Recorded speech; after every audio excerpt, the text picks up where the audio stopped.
Anything's possible. Anything's possible! Ready? Hello, welcome back to VFTB. I'm Jose with my partner Leo, and today we're going to talk about the Los Angeles Lakers and the disaster or perhaps surprise contender the Lakers could be next season. So they so quickly went from Magic Johnson going on first take and bashing the team to becoming the favorites to win the NBA title next year. So we're here to discuss what we think of the Lakers. Okay, so long story short, unless you're living under a rock, the Lakers traded for Anthony Davis last week. Yeah. They gave up a haul that was unprecedented for the Spurs got for Kawhi Leonard. And it has people wondering, Leo, did the Lakers make the right move? How do you gauge the trade? How do you grade it in for the Lakers? So normally the team that gets the best player wins the trade, more often than not. But I think the Pelicans got a lot of serviceable young guys who are going to play for them, and they have a team to build around, or a guy to build around in Zion Williamson. And all these guys are very complementary pieces to his game, I think. So I think, in my opinion, both teams won the trade, but I also think the Lakers gave up as much as they possibly could and somehow got stuck in a bit of a hold because they had to give up not only players, but cap space and their future and their youth all in one to get the guy they need. But when usually you can't harm them for getting a top 10 guy. If you have two top 10 guys, you have a high probability of being in the NBA Finals and winning the whole thing. So yeah, you're right. I don't think what the Lakers did was the handbook on how to negotiate a trade in the NBA. I think they did give up too much.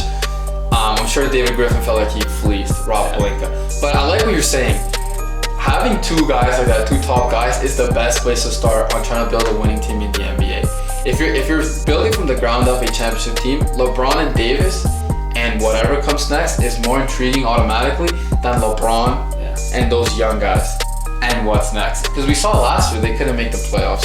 When LeBron got injured, it all went downhill. And I know the drama that came from the Davis trade rumors, but still, it wasn't a team that wasn't going to compete for a championship had they even made the playoffs and LeBron stayed healthy. So to me, yes, they gave up a lot. And at first, I was of the mind that, well, they got Davis, they won the trade.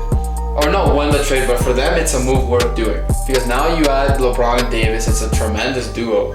It's two of the best guys in the league. And it's a duo that you make up in your mind and your dreams to have for your team.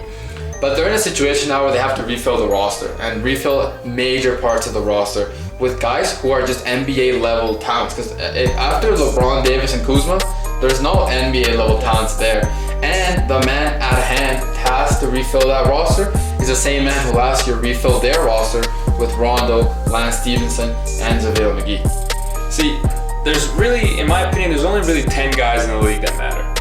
Probably less. Anthony Davis and LeBron are two of those 10 guys. If you really want to win a championship, you need one of them. The Lakers have two. So you can't fault them for what they gave up in the Anthony Davis trade. But the only problem I have now is that they have this somewhat incompetent front office, to say the least. Yeah. Putting together a squad around the rest of these guys. And it was a move that needed to be made. You need to get Anthony Davis because LeBron, in my opinion, only has 2 more years. It's a short window, and you have to win. It's a short window. You have LeBron, and this is your best chance to do it. So now you have Davis and LeBron and Kuzma, who I think is a good NBA player. Kuzma's he complements the guys. Yeah. He needs the ball. He'll score buckets. He won't do much on defense. He'll get a couple rebounds, but you're not asking him to be the third guy. Now, what the team has to do is they need to decide if they can push for that third guy, or if they should fill out the roster with serviceable NBA players. So let's get into that. So to me, if they can get the full max slot, so if Anthony Davis rejects the $4 million that comes from him from the trade, and the Pelicans agree to the trade at the later date where it becomes the full max July slot, 30th, I believe. At that point, if it's Kawhi Leonard, I say go get the superstar and you fill the rest with G League and international guys. It doesn't matter. I think you roll with those 3. Unless it's Kawhi Leonard, which it most likely will not be Kawhi Leonard. I think you need to get off that Jimmy Butler, Kyrie Irving idea, and you need to start refilling the roster with guys who can play and fit around LeBron and Davis. I'm talking guys like Austin Rivers, maybe Seth Curry, Danny Green, Kevon Looney. I don't know. It's guys like that, the mid-level guys, the role players who are going to elevate those 2 core guys and Kuzma into a championship team. Because if you go and you pay top money for a guy who isn't worth top money, like Kyrie Irving, like Jimmy Butler, like D'Angelo Russell, you're gonna struggle. You're gonna struggle because there's still other good teams in the league, even if the Warriors have half of their superstar core injured. Yeah. So if the Lakers do get that one max slot, there's only one guy, in my opinion, maybe two, that is worth that money. Kawhi Leonard and Kyrie Irving. But Kawhi Leonard is a highly, highly unlikely to happen. Why would a guy like Kawhi Leonard go from winning a championship as the number one guy to playing with LeBron, Anthony Davis? It shows somewhat, has Kevin Durant somewhat taste in your mouth, right? Leaving and going to an easier team in an easier situation. I don't see Kawhi doing that. He's not that type of guy. So Kyrie Irving, he's shown that he's difficult to play with. He wants to be the guy. I don't see him personally wanting to go to LA to team up with two guys. And I'm of the opinion that I don't think you need a third superstar with these two guys because, like you mentioned before in our personal conversations, you said the word diminishing returns.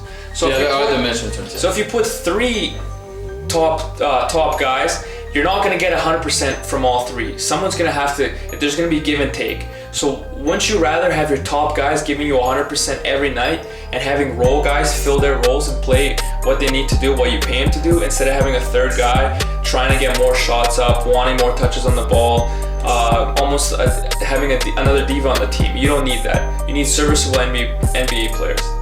I think the Raptors have shown this season that they filled out a squad around one superstar and a budding superstar, I think, in Siakam. And they built a team of 8-9 guys who can play basketball in big moments when you need them. So why wouldn't you try and follow that model instead of going the Golden State route, which, yes, the injuries happened and they were unprecedented. You didn't see that happening. It was very unlucky.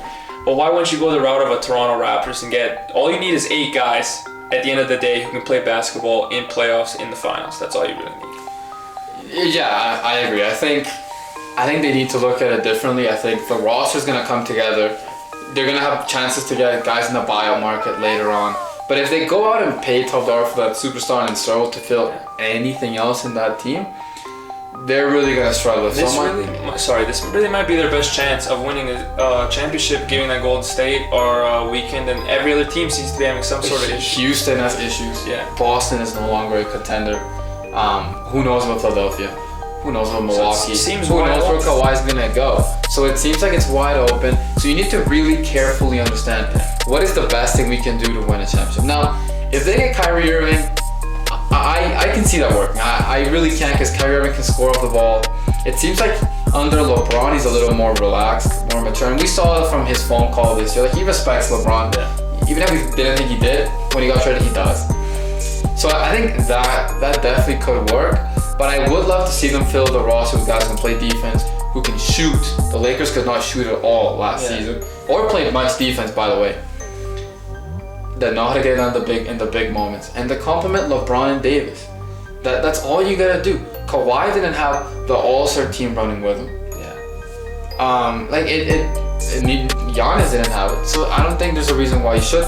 You surround good talent around two superstars, you're gonna do well. So I think the Lakers, they gotta go for it. If it's not this season, who knows what'll happen next season.